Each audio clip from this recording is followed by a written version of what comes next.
Bonjour à tous, c'est Samson de la chaîne Twin Sun Tennis et aujourd'hui une première vidéo sur le twinner. Le twinner, c'est un geste qui consiste à renvoyer la balle entre ses jambes.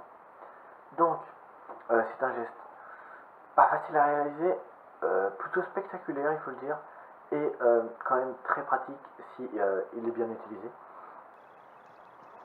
Le premier exercice que je vous montre, donc il suffit d'envoyer la balle devant soi à la main et de la frapper entre ses jambes en twinner.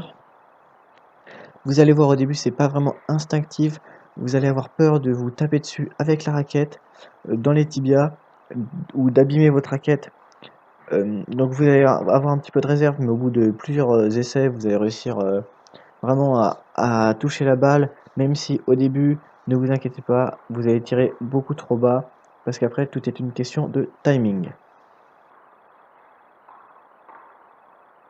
Pour faire le twinner, déjà, il faut être à la volée souvent. Donc imaginez, vous êtes à la volée, votre adversaire vous lobe.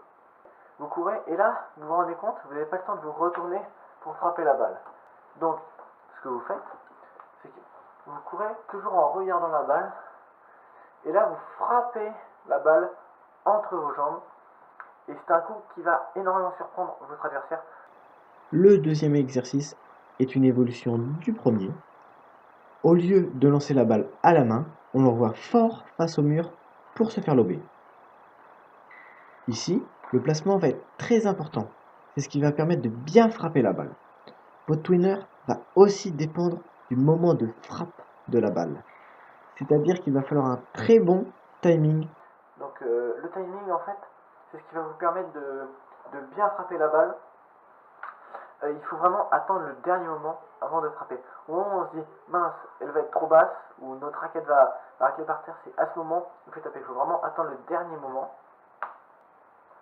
Donc ce geste, vraiment, il est, je dirais pas essentiel, mais vraiment très très pratique. On voit notamment chez les bons joueurs, à partir de 1-6, 0, qu'il est énormément utilisé. Donc vraiment, c'est quelque chose qu'il faut savoir maîtriser. Le dernier exercice que je vous propose est tout simple.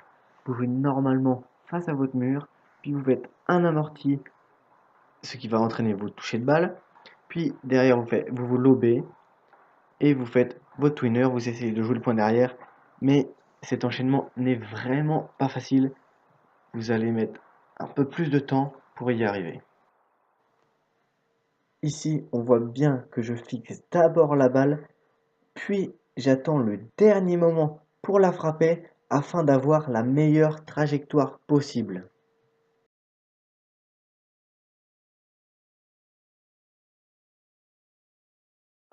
Et bien merci d'avoir regardé cette vidéo. J'espère qu'on se retrouve bientôt pour un nouveau conseil tennistique.